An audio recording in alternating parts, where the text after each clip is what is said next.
Antes de uma obra começar, existe um longo percurso de estudos, decisões e criatividade. E para falar sobre esse assunto hoje, aqui no MRU em Pauta, eu trago a nossa equipe de arquitetos, Lucas, Heloísa e Letícia. Pessoal, meu nome é Lucas, sou arquiteto e diretor técnico da MRU Construções. Oi, tudo bem? Eu sou a Heloísa, sou arquiteta aqui da MRU Construções. E eu sou a Letícia, também arquiteta aqui na MRU. Pessoal, vamos então falar sobre o início de tudo. Como que começa um projeto na MRU? E é difícil dizer como começa, né? Mas é um processo... Como é que nós vamos explicar? Ele é muito rápido, né? Normalmente a demanda por terrenos, ela é diária aqui na construtora, a gente recebe propostas e oportunidades a todo momento. E aí, quando a gente gosta de um terreno, normalmente é um terreno que é bem disputado. Então esse terreno acaba entrando, digamos, para os estudos de viabilidade dentro da construtora, a gente acaba fazendo os estudos, desenhando praticamente já um anteprojeto, a gente já faz, e aí já vai para cálculos de área, cálculos de planilha, e principalmente cálculos de VGV, que a gente consegue chegar em valores finais. Então, hoje a arquitetura ela não é um setor isolado dentro da construtora, ele é integrado a todos os outros, né? Em função da grande gama de informações que o projeto vai redesenhar depois, né? Vai redesenhar digamos, uma perspectiva de VGV de venda, vai redesenhar comissões para corretores, vai impactar em todos os terceirizados e colaboradores. Então, chega hoje um terreno, ele é do interesse, a gente para o que está fazendo e começa já praticamente a fazer um anteprojeto. Muitas vezes você faz esse anteprojeto em 10, 15 terrenos e não se fecha os terrenos, né? Até chegar no modelo ideal que é compatível pelo custo de terreno, pela localização e dentro do que a gente acredita ser viável para o mercado. Então, hoje a gente faz aí tranquilamente 3, 4 estudos mês de terreno. Não existe esse fechamento, né, todo mês de terreno, mas a perspectiva e a oportunidade ela ocorre mensal dentro da construtora. Entendi. Eu acho que ele é um processo contínuo, assim, como tu falou, porque vão acontecendo muitos estudos de viabilidade, alguns a gente pausa, volta depois, compara com outro terreno que surgiu, anexa um terreno no outro, consegue o terreno vizinho, então ele não é um processo tão pré-definido, né, início, meio e fim. Claro, quando a gente fecha o negócio do terreno, Sim. aí começa de fato todas as burocracias, tanto levantamento topográfico, prefeitura, mas acredito que o processo em si ele é bem dinâmico. Entendi. Pegar um gancho do que a Heloísa falou, umas situações que já ocorreram mais de uma vez a gente está com o projeto pronto, projeto protocolado na prefeitura e se consegue fazer a compra de um terreno lindeiro, né? Ou um terreno aos fundos, e aí a gente cancela aquele projeto e começa o processo novamente. Mas isso é o que a gente falou, né? Uma oportunidade de mercado que às vezes não estava naquele momento, ali há 2, 3 meses ela vem para a mesa. Então acaba fazendo essa compra, fazendo essa aquisição e aí recomeça o processo novamente. Claro que daí num curto espaço de tempo pela demanda Daí que fica mais existe. apertado para... Bem apertado. Tá, então, basicamente, o próximo tópico seria o que é analisado antes de desenhar a primeira planta. Então, basicamente, tudo isso que vocês citaram, vocês fazem toda essa análise antes de, bom, enfim, de fato, vocês ter decidido o que vai ser e fazer o planejamento, enfim, o projeto. Hoje a questão da arquitetura e dos projetos, ele não é feito em 2 ou 3 ou 4 mãos, né? É feito em várias mãos aqui dentro. Então, o setor comercial tem talvez o peso principal.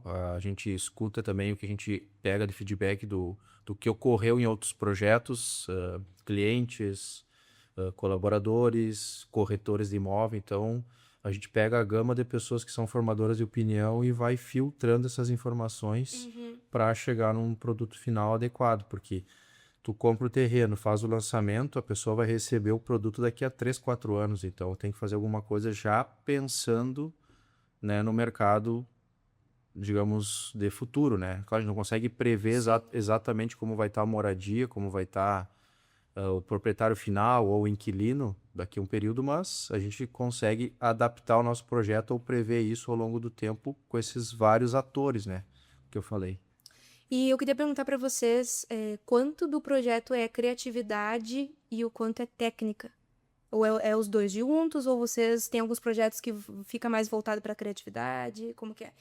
Eu acho que é uma mistura dos dois, porque eu acho que a criatividade no nosso perfil de empreendimento, ela entra muito mais em criar soluções para o espaço ali. A MRU tem um perfil de aproveitamento do espaço muito bom, e eu acho que é ali que entra a nossa maior parte da criatividade, né?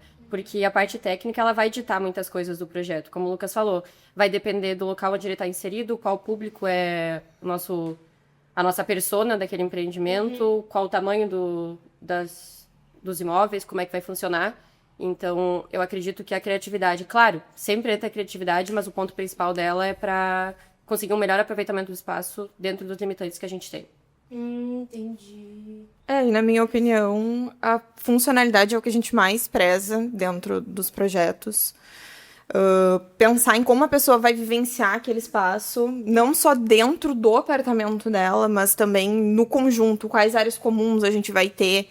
Então, a gente, mesmo em apartamentos enxutos, a gente tem uma funcionalidade adequada, a gente pensa exatamente como aquela pessoa vai viver mesmo, o dia a dia dela, uma distância adequada do sofá com a televisão, um quarto que seja confortável para talvez morar um casal ou até mesmo solteiro. E, na minha percepção, é o nosso grande diferencial. A Letícia falou uma questão bem importante, assim, bem pontual, que quando a gente fala do projeto, a gente não simplesmente faz ali aquele anteprojeto, depois faz o projeto executivo para ir para a obra, para cumprir tabela, ou porque o apartamento tem 30 ou tem 100 metros quadrados. A gente normalmente não, a gente sempre desenha aonde vai a cama, os pontos elétricos são pensados para aquele layout, a gente pensa muito naquele layout. Então, a gente realmente, quando faz um projeto aqui, a gente pensa... o tamanho da esquadria do banheiro, o tamanho da esquadria do quarto, o peitoril é qual.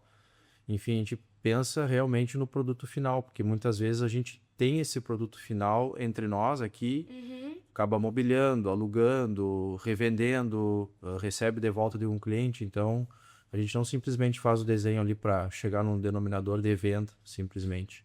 A gente chega pensando no usuário. Sim, vocês têm que realmente se inserir enfim, naquela Você possível... colocar. Você colocar no lugar daquela pessoa que vai morar lá, enfim, se é uma pessoa... Se é um quarto só, às vezes pode ser uma pessoa só, ou pode ser um casal, né? Então, vocês têm que pensar em todos esses processos e o que ficaria melhor para o projeto, até o do singular, né? Vou dar um parêntese, que tem coworking, tem espaço pet, tem lavanderia. Então, são várias coisas que é pensado justamente para o tipo de morador que vai ser ali no singular, naquela região central, né? Seria mais ou menos isso. Exatamente isso. Tá, então basicamente a gente já discorreu sobre esse assunto, o que influencia nessa decisão do projeto, e vamos então para o bloco 2. Como vocês chegam no resultado final do empreendimento? É que o resultado final do empreendimento, ele também não é um ponto final, né? Porque ele, ao longo de toda a obra, acaba acontecendo várias alterações e adaptações, às vezes ocorre alguma substituição de projeto. Algumas são coisas pontuais, né? Mas esse final de projeto, ele ocorre muito antes digamos assim, a batida de martelo, muito antes da aprovação efetiva da prefeitura, né? A gente já define muitas coisas antes até do encaminhamento para a prefeitura. Então, o nosso processo aqui dentro, ele acaba funilando num curto espaço de tempo e tomando muitas decisões também que alguns outros, vou dizer, técnicos da área tomariam após a aprovação de projeto, após uma definição específica para daí fazer um detalhamento. A gente já especifica e já delimita muitas coisas até mesmo antes da aprovação do projeto. Então, por quê? Só vou repetir o que a gente falou no outro bloco, porque a gente já tem essa integração com as outras áreas, com o comercial, com compras, com as obras, com os colaboradores, com os corretores. Acho que, como é feito em várias mãos, esse resultado final ele acaba acontecendo muito antes de uma aprovação, digamos, efetiva de prefeitura. Puxando o gancho do que o Lucas falou, que eu queria comentar, é que eu acho que existe um momento que a gente tem um ponto final do projeto, mas que reflete muito do processo dele em si, porque ele é feito a muitas mãos e acaba que vem uma demanda, a gente altera. O que é interessante aqui é que, além da gente ter estudos prévios de muitos terrenos que a gente fez, dos prédios que foram construídos, a gente consegue comparar e conversar com pessoas de diferentes áreas. Então, o setor comercial, parceiros de imobiliária, clientes antigos da MRU, mais de um arquiteto, mais de um engenheiro. Então, acho que quando a gente analisa o projeto e está agradando em muitas áreas, tanto em questão de materialidade, uso, aproveitamento do espaço, chega um momento que a gente define que aqui agora a gente vai evoluir a partir disso. Exato. Faz sentido. Queres falar alguma coisa, Letícia? Até o próximo projeto que eu participei mais, o próximo lançamento da MRU, não sei se eu posso falar, na verdade, sobre isso. A gente tinha começado pensando numa demanda muito mais para famílias maiores e a partir dessas validações, principalmente com o mercado e com imobiliárias, olhando mais para o setor comercial, você percebeu que hoje o mercado necessita, principalmente na região central, de apartamentos mais enxutos, porque as famílias estão ficando menores, as pessoas estão morando mais sozinhas ou no máximo em casal. Então, a gente acabou indo mais para essa linha. Ainda existem apartamentos maiores, de metragem maior, eu me refiro, mas majoritariamente o próximo empreendimento vão ser apartamentos mais enxutos, mas sempre priorizando a funcionalidade. Mas faz sentido até vocês terem que acabar pensando como que está o padrão da família brasileira, enfim, né? Hoje em dia as pessoas ou estão morando sozinhas, ou estão morando em 2, ou em 3, ou às vezes realmente são estudantes. E os apartamentos, cada ano que passa, a gente vai percebendo que tu não encontra mais apartamento de 3 dormitórios ou mais, com dependências, que nem é mais falado de dependência hoje em dia. Eu não sei como é que tá para arquitetura essa parte de dependência. Qual foi o momento, assim, que caiu por terra a dependência de empregada e tudo mais, a questão de estrutural, assim, do prédio? Eu acho que isso, na verdade, vai depender muito do perfil da região. A gente acabou... Nesse exemplo que a Leti citou, é bem interessante porque foi um prédio que começou com uma pegada e mudou totalmente, né? Mas foi a partir de pesquisa de mercado que a gente fez. Eu acredito que existem, sim, um Aspen, por exemplo, lançamentos como o Cerrito, que são voltados para a família, mas a gente vai analisando nesse cenário o que a região precisa. Por exemplo, se é uma região onde moram mais estudantes, tem mais parada de ônibus, se é uma região mais tranquila, mais afastada, então que, em geral, famílias vão querer espaços mais tranquilos, então a gente vai analisando essas questões, mas... Como a MRU acaba tendo empreendimentos mais centrais, a gente acaba voltando para o público mais específico. Sim. Agora até me surgiu uma dúvida. Quanto tempo mais ou menos leva para vocês chegarem nessas conclusões, assim, porque vocês têm que passar por várias etapas, assim, de estudo, vários processos, então isso gira que em torno de 1 ano para vocês tirarem uma conclusão, qual vai ser o perfil desse empreendimento, como que é? Já demorou 1 ano, hoje demora 30 dias. Mais ou Eu ia menos. dizer, pode ser de 0 ao infinito esse prazo. Cara. Hoje o processo ele ocorre aí no máximo 90 dias, né? Mas ele já demorou aí quase 1 ano pra gente tomar alguma decisão de mercado em relação a algum terreno. Só que hoje a demanda, tu não tem mais esse time de mercado de tu esperar 10 meses, 1 ano pra te fazer algum lançamento, né? Então surgiu o terreno, surgiu a oportunidade, tem demanda de mercado, faça-se o estudo, consulta-se as diversas esferas envolvidas e você toma a decisão meio que em 24 horas ali do que para que lado você vai. Existe alguma tecnologia ou tendência nova que tem mudado a forma de projetar? Existe, eu não diria que 100% nova, mas a gente trabalha agora na MRU 100% em modelagem BIM, então integrando todos os setores, tanto de engenharia, complementares, arquitetura, e recentemente a gente começou a inserir também os estudos com inteligência artificial, então tanto pesquisas quanto modelagem, aproveitamento, então acredito que a forma de projetar num geral, não só na MRU, mas em toda a arquitetura, ela vem mudando. E vocês acham isso um pouco desafiador ou é algo que vocês conseguem lidar bem? De início sempre é desafiador mudar a maneira que a gente está acostumado, mas especialmente no cenário da incorporação, como o Lucas falou, o timing é muito rápido, às vezes, se não fizer o estudo, perde o terreno, perde a oportunidade, o tempo específico do mercado, né, para o lançamento. Então, especialmente essas tecnologias nos ajudaram a mudar muito o tempo do projeto, né? Exato. Tá. Enfim, qual foi um desafio marcante em algum projeto da MRU e como ele foi resolvido? 2 pontos, acho que tu pode falar do singular e a Letícia pode falar do próximo lançamento. Próximo lançamento. O singular, que foi o nosso último lançamento, ele tinha um ponto muito específico, que era as dimensões e a proporção do terreno. Ele é um terreno muito esbelto, muito comprido. Então, a gente teve que pensar, já na etapa de anteprojeto, o estudo de viabilidade, como é que ia funcionar estruturalmente, onde a gente ia ter as dilatações do prédio, ele tem 70 metros de comprimento, o terreno tem 90. Então, ali foi um desafio já pensar em projeto como ia funcionar a questão estrutural dele. E mais recentemente, no próximo lançamento que a gente está desenhando e se encaminhando, como eu falei anteriormente, a gente tinha um cenário em que a maioria dos apartamentos eles eram de 2 dormitórios e analisando o mercado a gente percebeu que isso não fazia sentido. Então, basicamente, em menos de uma semana, toda a planta do prédio foi redistribuída, o pavimento tipo, para que atendesse essa demanda de mercado e ficasse algo em torno de 26 até 40 metros quadrados. Uma semana. Foi mais ou menos uma semana. Eu acho que foi uns 3 dias, na verdade. Eu fiquei pensando em 3 dias, mas eu não queria ser tão otimista assim. Nossa, eu fiquei apavorada agora uma semana. E deu tudo certo. Tá dando, né? Tá dando. Deu tudo certo, então. Já deu certo. Já deu certo. Bom, então, posso dar continuidade? Uhum. Tem algum detalhe dos empreendimentos que quase ninguém percebe, mas faz toda a diferença? Quase ninguém percebe. É impossível, mas a gente falava antes dessa situação que é o seguinte. Agora, não vou falar do lado da arquitetura, vou falar do lado comercial. Nós já vendemos apartamentos por causa das garagens, sabe? E eu sei de pessoas que deixaram de comprar apartamentos e alguns outros empreendimentos por causa das garagens.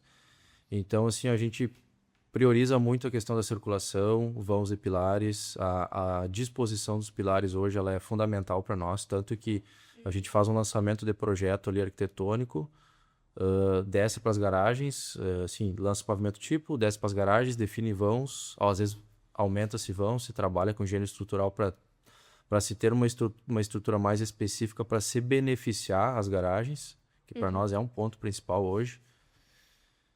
Querendo uma pessoa, né, entrou ali, é o carro dela, arranhou, pegou, enfim, é fácil estacionar, não é? Tem que dar 5, 6, 10 ré para conseguir estacionar, ou simplesmente entra e coloca, né, sem nenhuma dificuldade. Então esse é um ponto hoje que ele é condicionante no nosso projeto. Às vezes a gente acaba alterando alguma questão de apartamento para ter uma garagem mais confortável. Então assim, não digo que ninguém percebe, mas acredito que a grande maioria vai ver depois no uso, né? Eu acho que, na verdade, é sim um detalhe que a MRU se preocupa, porque a pessoa, enfim, comprou apartamento, quer saber se tem garagem ou não tem. E aí depois tem um carro, dependente do carro, se é grande, se é pequeno, se é uma caminhoneta, para ela vai fazer total diferença se ela puder colocar o carro dela na garagem com tranquilidade, né? Sem ter que fazer um monte de manobra, ou como o Lucas falou, dar um problema no carro, riscar, enfim, amassar. Então, acho que realmente isso é um detalhe que a MRU realmente se preocupa e faz a diferença, e acho que também fala um pouco sobre o que é a MRU, né? Que a MRU pensa em todos os detalhes, não é uma coisa isolada, enfim, passa acho que uma peneira em tudo que precisa ser feito e precisa ser pensado, então acho que isso é uma característica bem forte da MRU, né? Assim, ó, claro que depende muito do tipo de terreno, às vezes a gente não consegue fazer milagre, né? Mas as gurias podem falar, tem as vagas mínimas da norma e a gente procura sempre fazer uma vaga um pouco maior. Claro, às vezes não é possível, mas na sua grande maioria dos empreendimentos comerciais, um padrão melhor, a gente já trabalha com vagas aí, digamos, com 1 metro além do que a norma exige, né? Para que fique um pouco mais confortável. Vãos de pilares de 7,5 por 10, às vezes vãos com 11 metros de comprimento, para você ter essa diferença. E essa facilidade também. Exato. Pessoal, então, para o nosso terceiro bloco, olhando para o futuro, eu trago aqui o Lorenzo, que faz parte também da nossa equipe de arquitetura. O Lorenzo pode se apresentar. Oi, pessoal, eu sou o Lorenzo, eu faço parte da equipe de arquitetura aqui da MRU e espero contribuir um pouco aí para a discussão do pessoal. Então, vamos lá. Como que vocês imaginam a arquitetura nos próximos anos?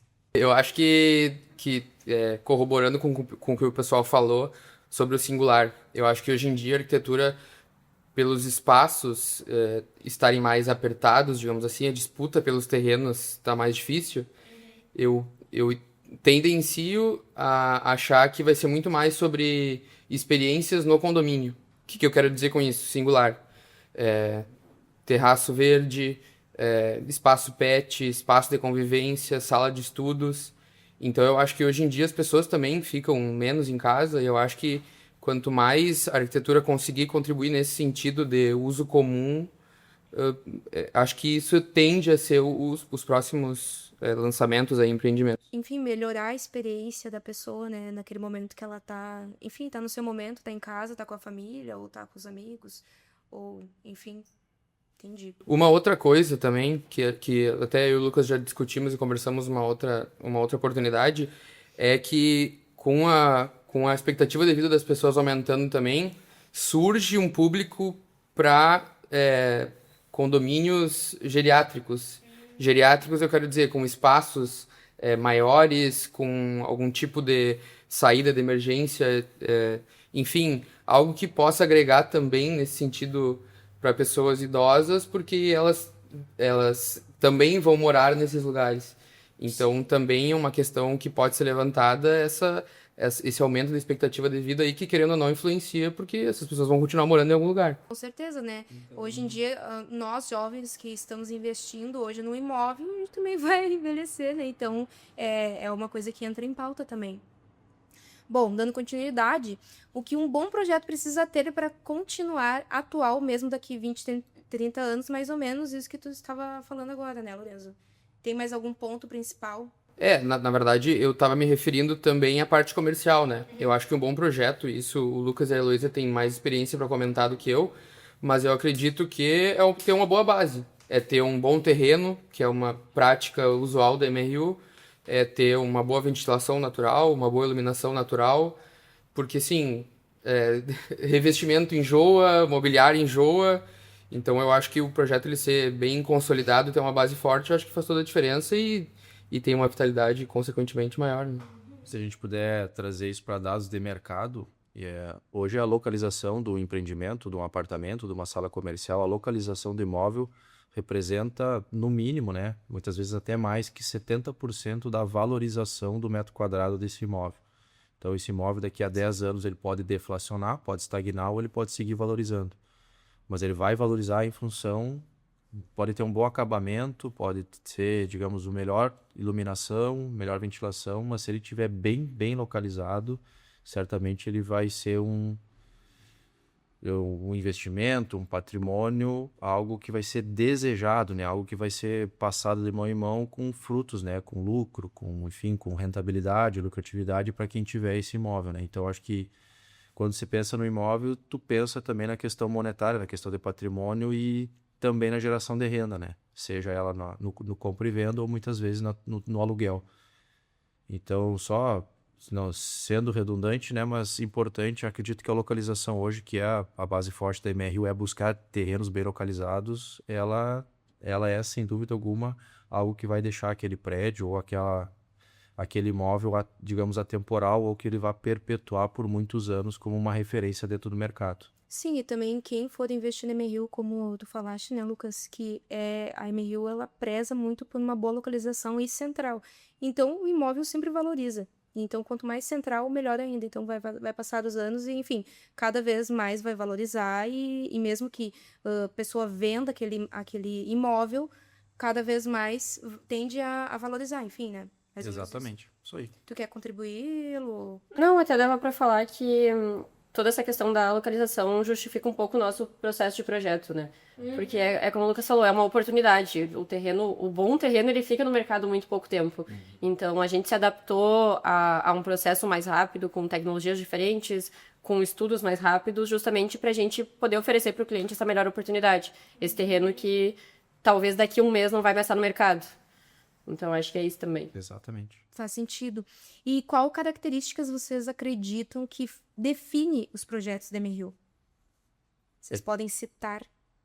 Vamos lá. A questão das características, ela é aderente a cada produto, né? Porque a gente tem hoje empreendimentos na região central, região do hospital, fazem em alguns bairros nobres também empreendimentos. Então, assim, cada projeto ele acaba sendo adaptado para cada público, né? Então, mas vamos falar hoje a família. Hoje a família, ou ela vai para um empreendimento que tem uma excelente localização e que tenha tudo perto dela, ou ela vai ir para uma casa, ou ela vai ir para um condomínio fechado. Então, o prédio tem que ser algo que atenda ela 100%. Né? Agora, vamos falar a região central de Santa Maria e Hospital do Caridade ali, que são terrenos que a gente tem no nosso raio de atuação. Na região da UFN, a gente já tem 7 empreendimentos. Por quê? Não tem muito o que dizer da região, né? Porque ela tem tudo, tem o público, tem demanda. Então, a característica ali é o quê? Cada vez mais imóveis compactos. A gente vem se adaptando no mercado conforme conforme o mercado vai ditando, né? Eu acho também que isso que o Lucas falou, eu trago, que é um dos pontos bases, assim, na minha visão da MRU, que é a capilaridade, digamos assim, do empreendimento. Então, o Singular, ele tá localizado na Andradas porque ele tem que estar na Andradas. O Cerrito, o Altos do Cerrito tá no Cerrito porque é outro padrão. O Aspen tá no Nossa Senhora de Lourdes porque é outro padrão.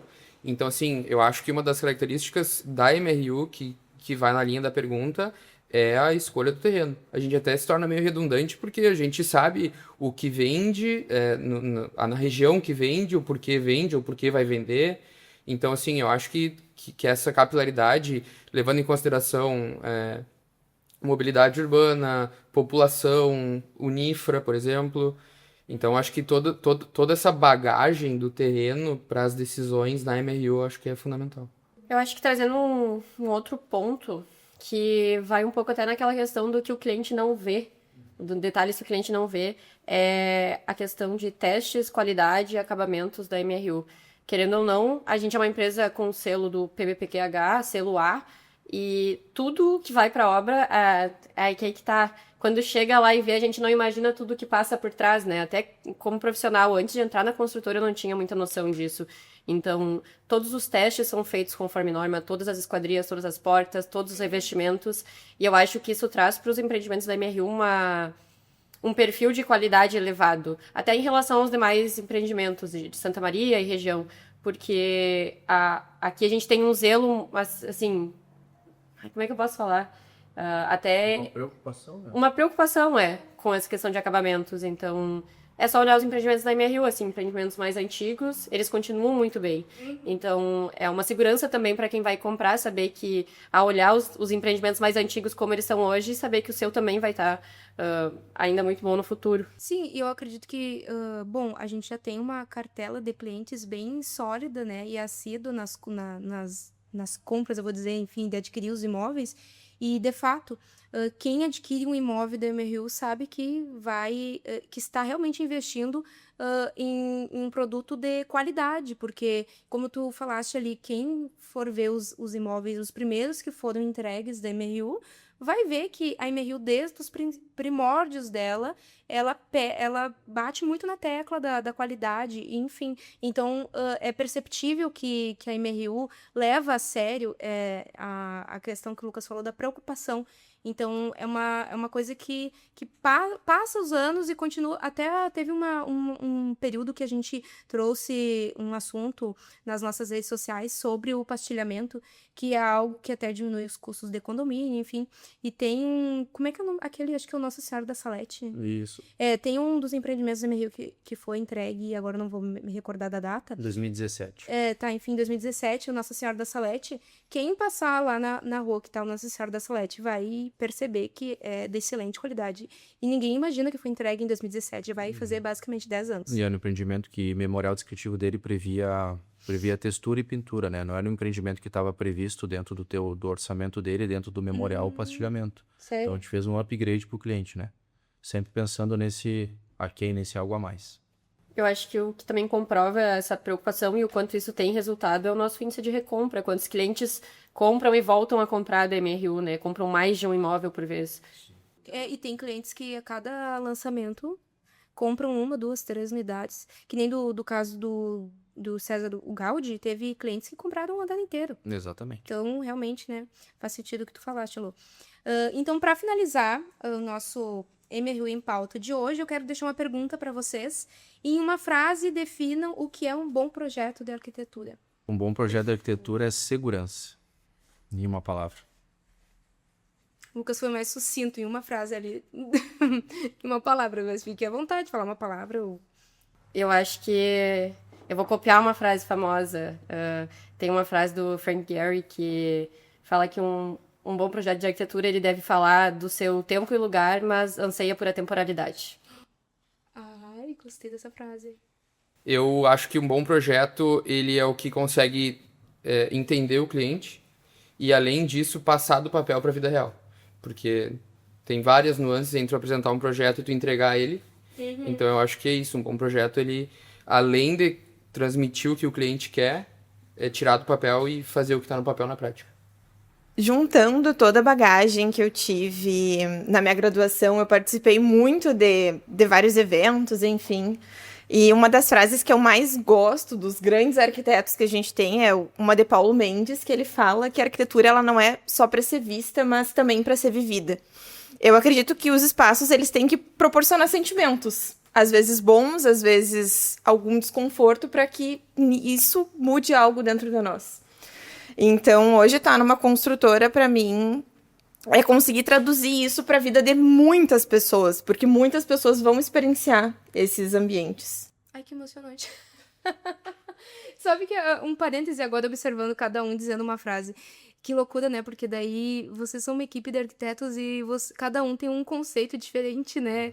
Cada um consegue, acho que, colocar no projeto um pedacinho de si, sabe? De uma forma sutil, só que daí vira a Emeril. Bom, agora eu posso dar os finalmente. O que é arquitetura pra ti? Não, daí perguntou uma coisa errada, eu não sei dizer. Mas assim, tá, se eu fosse dizer pra mim o que é arquitetura, eu iria muito pro o que tu colocou, sabe? Acho que é uma experiência, sabe? Além do que tu vê, mas o que tu sente também quando tu tá no lugar. E pra mim isso tem tem muito peso quando eu chego nos ambientes, e é claro que eu vou citar Emeril, porque eu tenho, depois que eu entrei para a construtora, eu criei um outro olhar para essa parte de construção e arquitetura e tudo mais. Foi um mundo, um universo totalmente diferente do que eu estou acostumada, mas eu criei, assim, indiretamente, uma paixão por ver aquele projeto ganhar vida, e não tem, assim, particularmente falando, não tem sensação melhor do que tu ver um projeto. É que eu tô há 3 anos, desde que eu entrei, assim, eu vejo um projeto e depois eu vejo ele finalizando, assim, e entrar nele depois que tá finalizado, assim, e tu comparar com aquele projeto e enfim, com as perspectivas. É uma experiência, de fato. Então, para mim, se eu fosse definir arquitetura, acho que eu ia definir assim, sabe? A experiência que eu vivo depois daquilo que eu visualizei antes dele estar pronto. Acho que assim ia definir. Maravilha. Maravilha, só falta o diploma da arquitetura. Tá, não, né? Aí é demais. Então, pessoal, eu queria agradecer vocês pela participação, por terem topado participar do Emeril em Pauta, e dizer pro pessoal que está aí assistindo, agradecer também por vocês terem acompanhado o episódio até o final. Acompanhem os próximos e não esqueça também de nos seguir nas redes sociais, no Instagram, se inscrever aqui no YouTube e lá no Instagram, aqui embaixo, vou deixar aqui para vocês, @MRU Construções. E até a próxima!